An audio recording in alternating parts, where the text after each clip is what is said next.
ठीक है, तो आज से हमारा नया चैप्टर स्टार्ट हो रहा जिसका नाम है ग्रेविटेशन। बड़ा ही सिंपल, इंटरेस्टिंग, मजेदार ये ग्रेविटेशन है। क्वेश्चन सॉल्व करने का भी अच्छा मजा इसमें आएगा। ठीक है, चलो ग्रेविटेशन में हम हमारे अर्थ के रिलेटेड पढ़ेंगे। तो हम बचपन से पढ़ रहे हैं क्या अर्थ कैसी है भाई?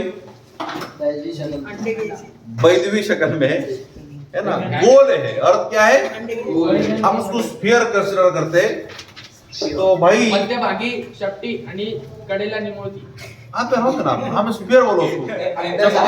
पाठ केलं होतं सर, साठी आठवून पाठ केलं होतं सर. अगर हमारी अर्थ गोल है, स्फेरिकल है, तो हम लोग कहाँ रहते हैं? बराबर है। हमारी अर्थ ऐसी गोल है ना, स्फीयर है ना, तो हम कहाँ रहते? अच्छा, अर्थ के ऊपर रहते, सरफेस पे रहते। तो भाई जो यहाँ पे इंसान है फिलहाल में वो ऐसा है, यहाँ का लोग फिर ऐसा रहेगा, यहाँ का वाला ऐसा रहेगा, तो नीचे गिर जाएगा ना वो। Gravitational force always attract yes, ये लोग ऐसे ही है।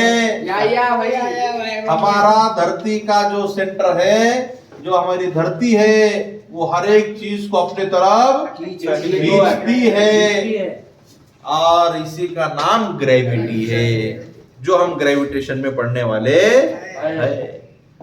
धरती के पास कुदरत ने एक ताकत दिया कि वो हमारे को क्या कर रहा? अट्रैक्ट कर रहा, खींच रहा। उसको हम क्या बोल रहे? ग्रेविटी। आई बात समझ में?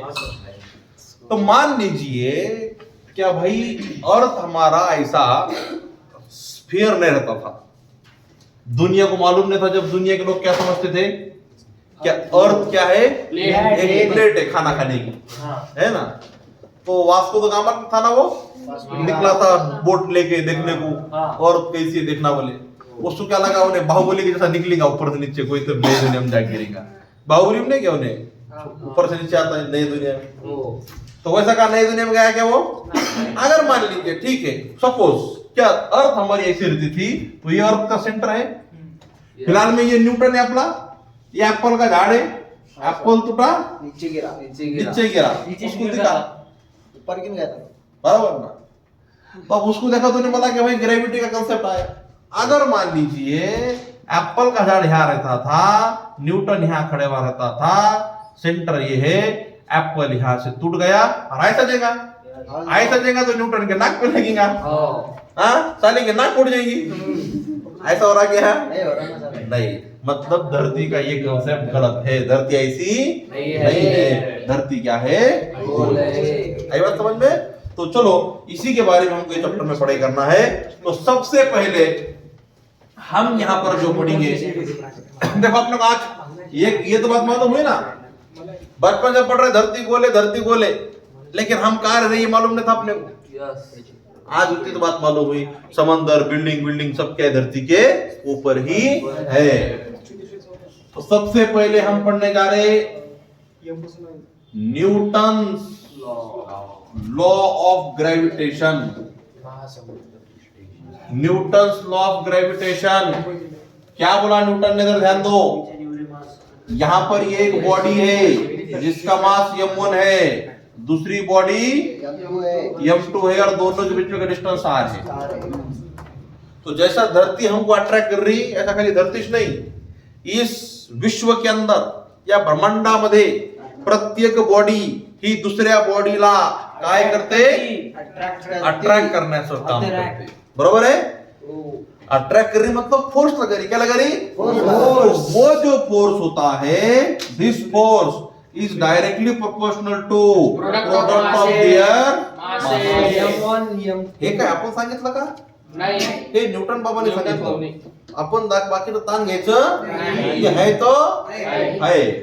तो F is proportional to m1 m2 and this force is inversely proportional to square of the distance between them. तो यदि हम दोनों को कंबाइन करते हैं तो हमें मिलेगा m1 m2 अपॉन r का हमारे फिजिक्स में आदत रहती है हम प्रोपोर्शनैलिटी के साइन घटाकर इज इक्वल टू लिखते हैं विद सम कांस्टेंट। यहां पर जो कांस्टेंट है वो कैपिटल जी है, capital G m1 m2 upon r का स्क्वायर।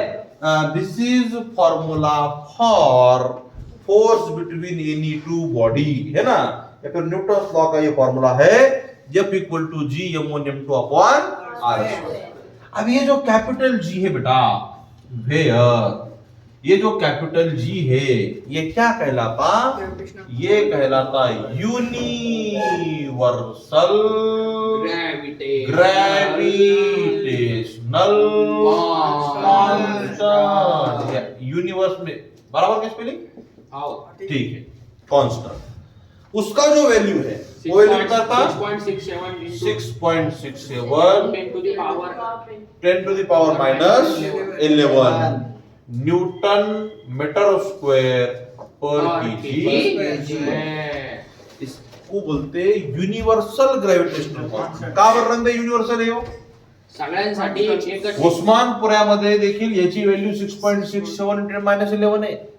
आपण दिल्लीला गेलो तरी तेवढीच आहे, आपण लंडनला गेलो तरी तेवढीच आहे, आपण दुबईला गेलो तरी तेवढी आहे, आपण मंगळ ग्रहावर गेलो तरी देखील ती व्हॅल्यू ती बदलणार आहे का? That's what is called universal gravitational constant. बरोबर, ठीक आहे, ओके। इतकं लिहून घ्या मग लवकर लवकर। स्टेटमेंट लिहायची का? बिना सुनो आता सर, ठीक है, स्टेटमेंट लिहा। इन यूनिवर्स, पहले स्टेटमेंट लिखो फिर ये देखिए पूरा लिखना। In universe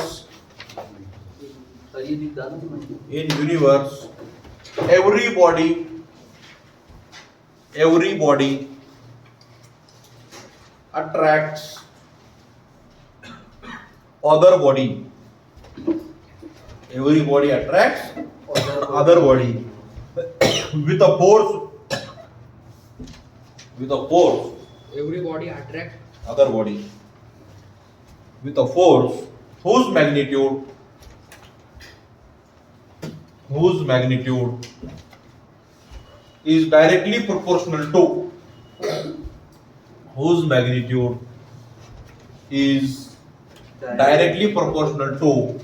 product of their masses and inversely proportional to the square of the distance between them.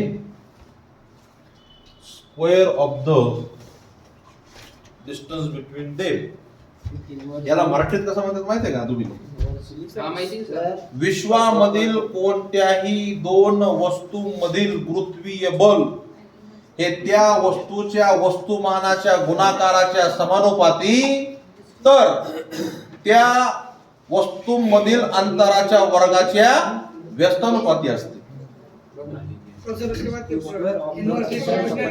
and inversely proportional to square of the distance between them। और जो बोर्ड पे दिख रहा वो पूरा लिख के ले लो फैजान भाई, ठीक है, इसमें लिखो कुछ points. It is a internal force. Gravitational force क्या है? Internal force. अब ये इंटरनल फोर्स हमको है बोल रहा, तो हमको है समझा कि सेंटर ऑफ मास को अफेक्ट कौन करता? Only external force. तो ये ससुरा ग्रेविटेशनल फोर्स इंटरनल है, मतलब अगर दो बॉडी इंटरनल फोर्स के कारण, ग्रेविटेशनल फोर्स के कारण एक दूसरे के करीब आई तो सेंटर ऑफ मास में कुछ फर्क पड़ेगा क्या? क्योंकि सेंटर ऑफ मास में फर्क एक्सटर्नल से होता है, बराबर है। तो gravitational force is a internal force. उसके बाद देखो, it is a long range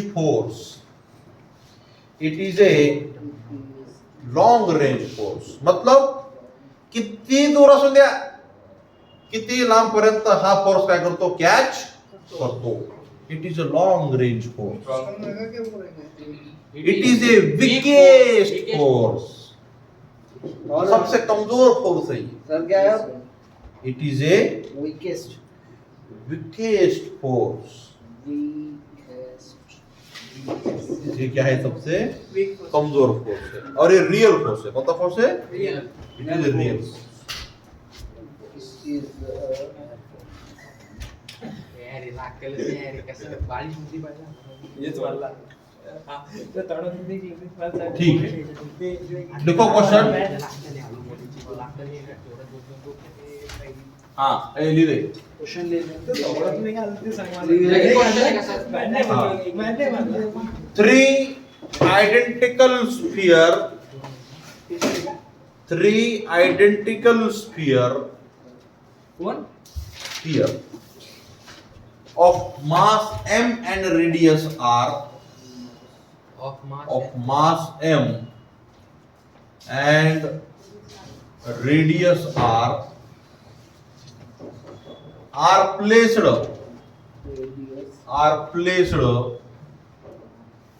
at the vertices of equilateral triangle.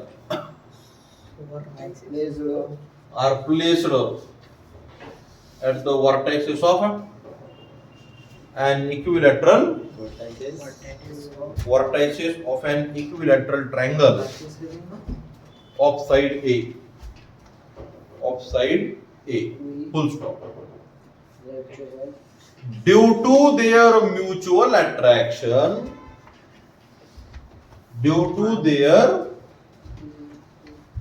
mutual attraction, they revolve in circular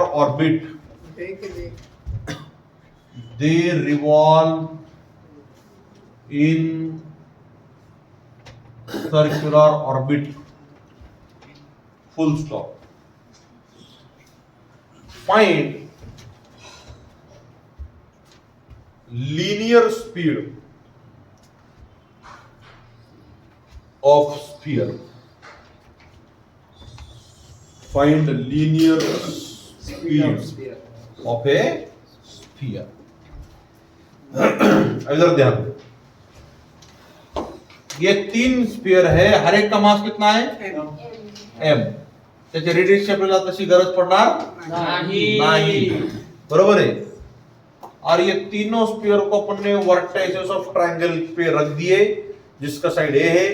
due to their mutual attraction they revolve in ऐसा circular orbit. तो हमको निकालने का उसका linear speed. क्या निकालने का? उसका v कितना रहेगा? बराबर है. ठीक है. आप इधर ध्यान दे. ये जो हमारा स्फीयर है इसको ये वाला स्फीयर उसकी तरफ अट्रैक्ट करेगा. ये वाला स्फीयर इधर अट्रैक्ट करेगा. बराबर है. क्योंकि फोर्स इज वेक्टर क्वांटिटी. ये दोनों भी उसको अपने अपनी तरफ अट्रैक्ट कर रहे हैं. अब इन्हें जो फोर्स लगा रहा वो फोर्स कितना लग रहा? G m into m square upon a का. अब ये जो फोर्स लगा रहा ये कितना लगा रहा? G m square upon a square. अभी दोनों फोर्स कैसे है? इक्वल है. जब दोनों फोर्स का मैग्नीट्यूड सेम होगा तो क्या रिजल्टेंट ऐसा एंगल बाइसेक्टर रहेगा? तो ये होगा रिजल्टेंट. अब वो रिजल्टेंट जो दोनों का है उसको मैंने नाम दिया F1. क्या नाम दिया? F1. चलो अब हम F1 निकालते हैं. तो F1 is equal to under root of f square plus 2f cos 60. आपला ओम भाऊ पठाडे म्हणायचा सर 60 डिग्रीचा अँगल दिलाच नाही क्वेश्चन मध्ये. मग 60 आला कुठून? Equilateral triangle. इक्विलॅटरल ट्रायंगल हमको दिया आणि इक्विलॅटरल ट्रायंगलचा प्रत्येक कोन ओम भाऊ पठाडे हा 60 अंशाचा असतो. ठीक. तो under root of f square plus f square 2f square plus 2f square cos 60 half. ये 2 तो रूट 3f का स्क्वायर. फाइनली हमें मिला रूट 3f. क्या मिला? तो यहां पर हमने जो उसके ऊपर फोर्स हमने दो बॉडी जो फोर्स लगा रहे वो रिजल्टेंट फोर्स कितना लग रहा? Root 3 G m square upon a square. इतना फोर्स लग रहा है इसके ऊपर, नेट फोर्स। अब ये वाला जो स्फीयर है ये गोल घूम रहा, मतलब कोणती मोशन परफॉर्म कर रहा? सर्कुलर मोशन परफॉर्म कर रहा। सर्कुलर मोशन परफॉर्म करने के लिए कोणता फोर्स लगता? सेंट्रीपिटल फोर्स लगता। मतलब दिस फोर्स प्रोवाइड सेंट्रीपिटल। क्या प्रोवाइड कर रहा? हम बोलेंगे है F1 प्रोवाइड सेंट्रीपिटल फोर्स। तो √3gm square upon a square is equal to mv square upon r। r म्हणजे अब r बोले तो ये सर्कल का रेडियस। अब चैलेंज हमारे पास ये है कि हमको r निकालने का। क्या निकालने का? r बोले तो क्या? सर्कल का रेडियस। r तो अब हम r कैसा निकालेंगे? कॉर्ड से r मतलब ये डिस्टेंस ना। हाँ,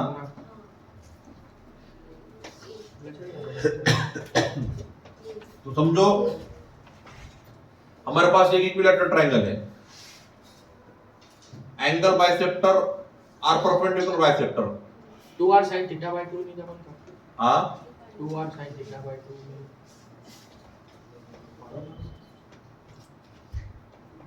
तो एक काम करने लगने तो उसका अपन रख लेंगे direct r equals to a by 2 equals to b। R आपल्याला काढता आला पाहिजे पण त्याच्यात आहे ना, कसा काढता आपल्याला आर ही हे डिस्टन्स कसं काढता येईल एवढं? हा, ह्याची रेडियस आपल्याला कशी काढता येईल? अगर एक इक्विलैटरल ट्रायंगल है h equal to 2 pi r। तो उसके एंगल बाइसेक्टर जहां पर मिल रहे एंगल बाइसेक्टर जहां पर मिल रहे अपने को डिस्टेंस निकालने का ना। ये एंगल बाइसेक्टर आया तो ये जिसका सेंटर होगा ना, तो हम निकाल सकते हैं? नहीं निकाल सकते? निकाल सकते हैं ना। कैसा निकाल सकते? ये डिस्टेंस कितना? a by 2। ये डिस्टेंस कितना? r। ये कितना? 30 डिग्री। कितना? तो अपने को एडजेसेंट मालूम, हाइपोटेनस मालूम, तो हम बोलेंगे cos 30 is equals to adjacent side upon hypotenuse। cos 30 कितना रहता? cos 30 by √3/2 3 by 2 is equals to a upon 2r। 2 get cancel, तो r is equals to a by √3। a by √3। तो क्या हमको r मिला? बराबर है। ये ट्रायंगल को मैंने ऐसा निकाला थोड़ा सा, है ना। तो ये वाला डिस्टेंस हमने फाइंड करे, वो डिस्टेंस कितना है मेरे भाई? a by √3 रेडियस आ गई। यहाँ पर पुट कर देंगे तो हमें मिलेगा देयरफॉर √3g, यहाँ का ये km, यहाँ का ये km cancel. √3gm upon a square is equal to v square upon a divided by √3। ये नीचे का √3 ऊपर जाएगा √3 के अंदर। तो √3gm upon a square is equal to √3 v square upon a। √3 cancel, यहाँ का a कैंसल, तो v स्क्वायर इक्वल टू क्या बचा? gm अपॉन a बचा। तो v इज इक्वल टू क्या हुआ? √gm अपॉन a हुआ। तो उनका लीनियर स्पीड जब हम निकालेंगे तो वो इतना निकला। अगर हमको बोलेंगे उसका एंगुलर स्पीड निकालो, क्या निकालो? तो एंगुलर स्पीड तो ओमेगा हम निकाल सकते हैं। v equal to r omega. तुम्हारे पास r है, v है, तो ओमेगा तुम निकाल सकते। चलो लिखो भाई जल्दी जल्दी। Two identical sphere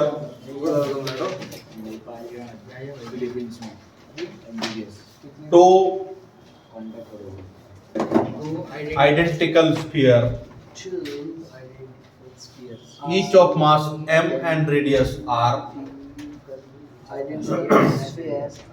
each of mass m,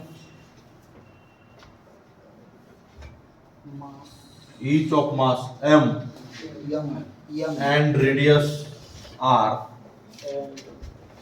each of mass m and radius r are placed such that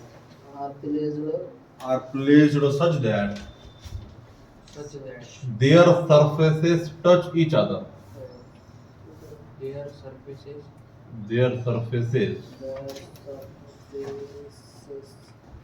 each other, then gravitational force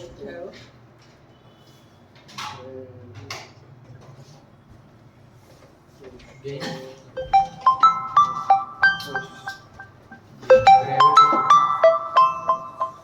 Spam है. Two identical spheres. ठीक है, Then then gravitational force between them, gravitational force between them सांगू sir. is proportional to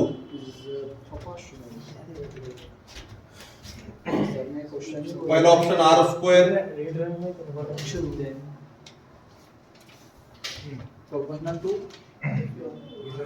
r square 1 upon r square 1 upon r square. r raised to 4 1 upon r raised to 4.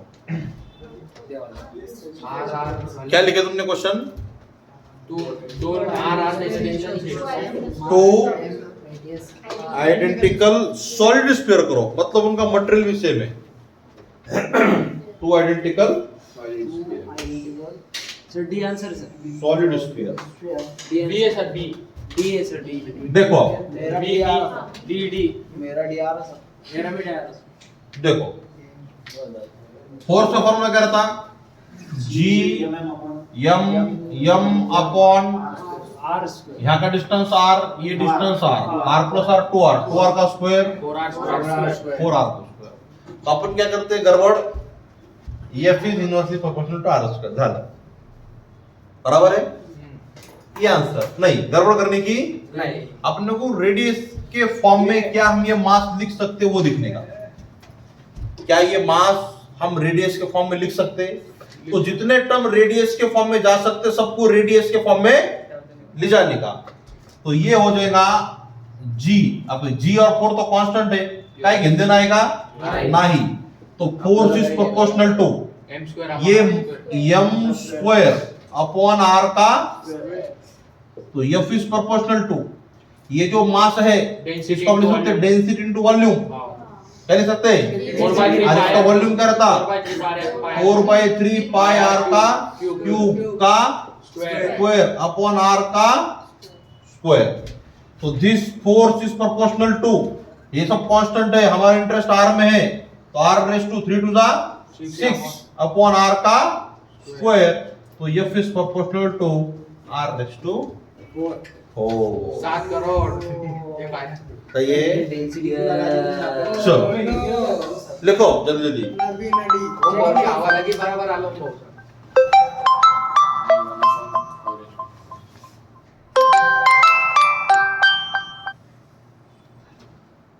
वो होगा sir. अभी अपन ने 3 particle को गोल घुमाए थे due to their mutual attraction. अभी 2 कुछ घुमाते हैं. तो देखो 2 स्फीयर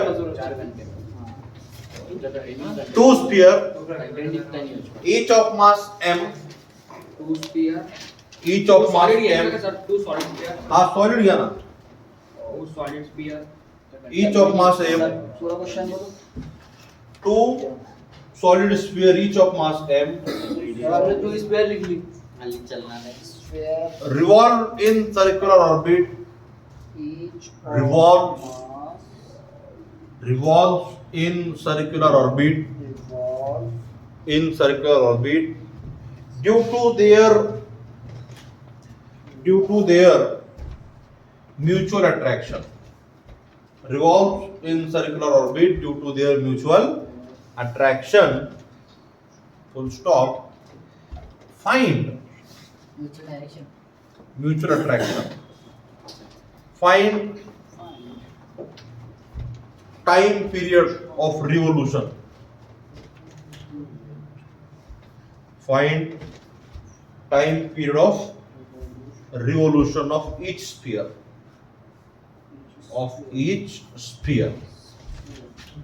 निकालेंगे अपन. सर देखो क्वेश्चन रिपीट ऑफ तो हमारे पास कितने स्फीयर है? Two solid sphere, each of mass m revolves in circular orbit. ये एक स्फीयर है, ये एक स्फीयर है। रेडियस दिया क्या उसने अपने को? Radius आर बोले लिया ना, क्या नहीं बोले ली? नहीं। हाँ, circular orbit of radius R करो, circular orbit. Of radius R. जहाँ भी लिखे तुमने circular orbit, circular orbit Circular of radius R. due to their mutual a देख रहे, due to their mutual attraction, ये दोनों क्या कर रहे हैं? गोल गोल घूम रहे, ऐसा सर्कल बना रहे हैं, सर्कुलर मोशन फॉर्म कर रहे हैं, ठीक है। और इसका रेडियस हमको आर दिया वाला है, कितना दिया वाला है? आर। तो ये बॉडी यदि सर्कुलर मोशन फॉर्म करती है, इसका मतलब टुवर्ड सेंटर उसके ऊपर क्या लग रहा? सेंट्रीपिटल फोर्स लग रहा। क्या लग रहा?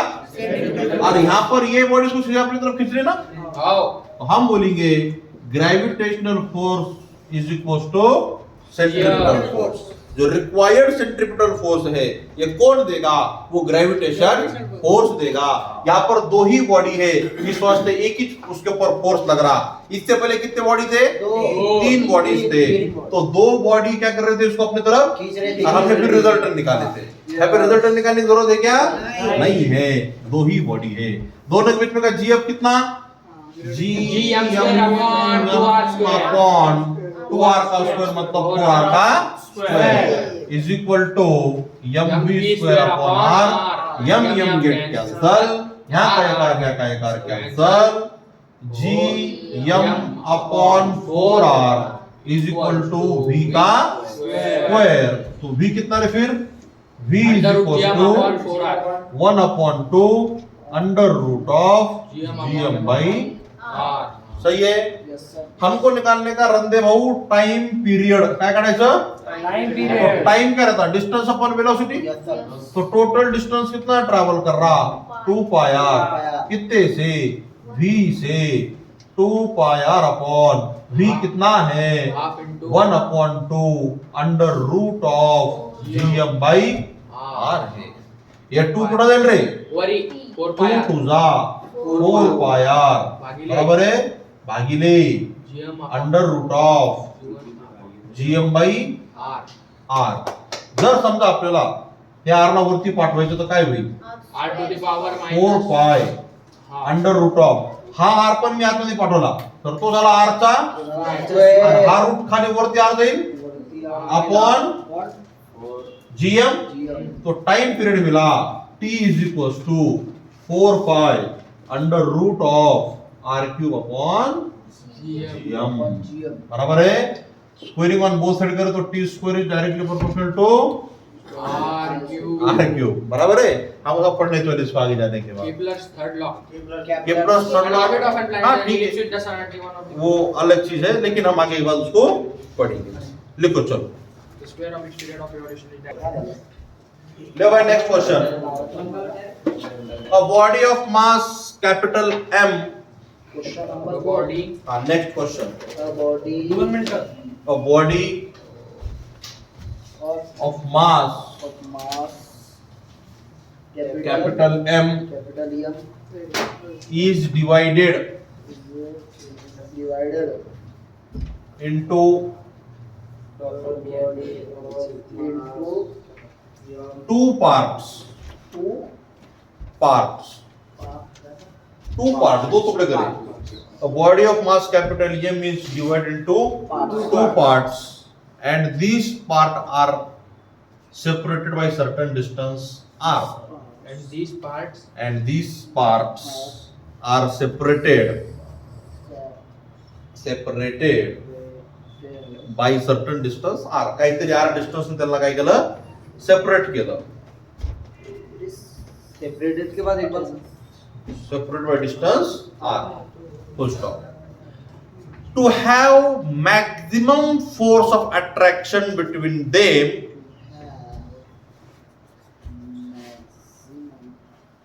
to have maximum force between them,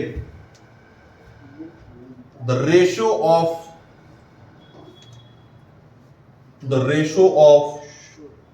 masses of parts will be the ratio of masses of two parts will be, है ना? बॉडी का मास कितना था? Capital M. कितने टुकड़े हो गए? दो। एक का मास बोलते हैं अपन कुछ तभी एम नॉट, क्या बोलते हैं? तो दूसरे का मास क्या रहेगा? एम माइनस इनको कितने डिस्टेंस पे रखे? कुछ तभी आर डिस्टेंस पे रखे, तो दोनों के बीच फोर्स कितना रहेगा? G m1 m2 upon R square. तो F is equal to G m naught into m naught m minus G m naught का स्क्वायर अपॉन आर का। सही है? अब तक कोई दिक्कत नहीं। हमारे फिजिक्स में जब भी मैक्सिमा और मिनिमा ये शब्द मिलेगा, मैक्सिमम मिनिमम, तो वो चीज का लेना डेरिवेटिव। क्या लेना? अब हमको बोल रहा है कि फोर्स कैसा है? मैक्सिमम, तो ये फोर्स का क्या लेने का? डेरिवेटिव। डेरिवेटिव ऑफ एफ किसके रिस्पेक्ट में? हम जिसको तोड़ रहे उसके रिस्पेक्ट में, तो हमने एम नॉट के रिस्पेक्ट में हम क्या ले रहे? उसका डेरिवेटिव ले रहे, DF by D am not. अच्छा, तो ये 1 अपॉन आर स्क्वायर कांस्टेंट रहेगा, ठीक है। ऊपर वाले का डेरिवेटिव लो, ऊपर जी एम क्या हुआ? जी और एम कांस्टेंट हुआ, derivative of M naught with respect to M naught 1 minus ये जी कांस्टेंट हुआ क्या नहीं? और डेरिवेटिव ऑफ एम नॉट का स्क्वायर कितना? 2 एम नॉट कितना? 2 m नॉट। अच्छा, फॉर मैक्सिमा हम डेरिवेटिव लेंगे और वो डेरिवेटिव को हम इक्वेट करते किससे? जीरो से। हमने 1D में भी करे थे, मोशन स्ट्रेट लाइन में मैक्सिमा एंड मिनिमा कांसेप्ट पढ़े थे। डेरिवेटिव लेने का जो लोगों को नहीं मालूम, आज के बाद याद रखने का, और डेरिवेटिव क्या पुट करने का? जीरो पुट करने का। जीरो पुट करेंगे तो 0 इंटू आर स्क्वायर गया, तो 0 इंटू एनीथिंग जीरो। क्या बचा? G M minus 2 G M naught, ये माइनस इधर गया तो plus 2 G M naught is equal to G M, G G cancel, तो एम नॉट इक्वल टू क्या आया? m by 2 आया। क्या आया? तो ये एक बॉडी रहेंगी m by 2 की, तो दूसरी भी कितनी रहेंगी? m by 2 की। m by दोनों बॉडी का मास सेम रहना, दोनों का मास क्या हो जाना? आधा आधा हो जाना। तो हमको जो पूछा उनके मास का रेशियो पूछा, 1 आएगा, तो 1:1, ये हो जाएगा हमारा final answer. m1 is to m2 is equals to 1:1। अब ये क्वेश्चन जब एग्जाम में देखेंगे तो सॉल्व करते बैठने का क्या नहीं। अब हमारे दिमाग में बैठेगा, याद हो गया क्या? Body of mass m is divided into two parts and are separated by certain distance to have maximum force. The masses of parts always m by 2 m by 2 identical रहेंगे, सेम रहेंगे। लिखो, हाँ लिखो। Force between two bodies of masses m1 and m2। Question है sir. हाँ, Force between two masses, force between two bodies two bodies of masses m1 and m2 of masses separated by distance r, m1 and m2 separated by distance r is f, distance r is f on earth surface, on on or earth surface, full stop. If this body taken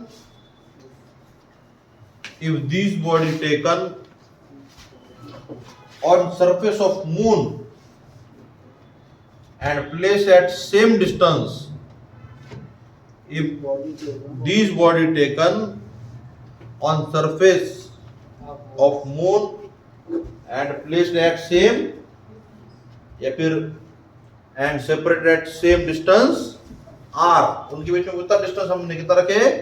r, and separated by same distance r, then force between them will be F rain F राहील, किती राहील? distance बदलणार distance r नाही। क्या है formula? and F is equals to G M1 M2 upon R का square. अब हम moon पे गए तो फोर्स ऑन मून, ये G बदलने वाला है क्या? नहीं। और G तो युनिवर्सल कांस्टेंट है, कुठं जा त्याची व्हॅल्यू तीच राहणार, बदलणार नहीं। मास चेंज होता क्या? नहीं। डिस्टेंस भी चेंज हुआ क्या? नहीं। तो जितना क्या उतना चेंज। हाँ, भले ही मून पे की ग्रेविटी अलग है, वेट बदलना उसका, बराबर ना? मून की ग्रेविटी 1/6 है, हम उस पे जाएंगे ग्रेविटी पे बाद में। तो अपने 3 पॉइंट लिखे थे, देखो न्यूटन्स लॉ ऑफ ग्रेविटेशन में it is a real force, real force. It is a long range force, it is a weakest force, it is a internal force. उसके बाद देखो it is independent on gravity. काय नवीन point आहे का? Reading क्या? नवीन heading नहीं, त्याच्यामध्ये point add करा। पॉइंट हाउस में हमको 1-2 पॉइंट ऐड करना है। अगर धरती पे दो बॉडी के बीच में का फोर्स जितना है, चांद पे भी उतना रहेगा, बदलेगा क्या? नहीं। It is independent on G, independent on small G. Small G मतलब acceleration due to gravity, it is independent on small G. और और एक पॉइंट लिखो, it is independent on medium, dependent on medium नहीं पहले स्मॉल जी। उसके बाद it is independent on medium मतलब दो बॉडी को हमने पानी में रखे डी डिस्टेंस पे, वहां पे जितना उनके बीच में फोर्स रहेगा, दूध में भी उतना रहेगा, हवा में भी, दारू में भी उतना रहेगा। हाँ, दारू में के साथ 2 होंगे, बात अलग। लेकिन ये जो है मीडियम पे डिपेंड करता क्या? नहीं करता। कितने बात आता? आता 12:30 12:30 ठीक है, यस। क्वेश्चन कौन था क्वेश्चन? शाइनिंग तो सेम रहेगा, बोला ना? नहीं है, जितना उनके बीच में फोर्स यहाँ पर है मून पे भी उतना ही चाहिए, ये फिर रहेगा, चेंज होगा क्या? नहीं होगा। तो आज हमने न्यूटन्स ग्रेविटेशन के बारे में बात करें, लॉ के बारे में। कल के क्लास में हम इसके आगे जाएंगे और मजा उसमें भी आएगा। So with this we stop here, tomorrow we will continue.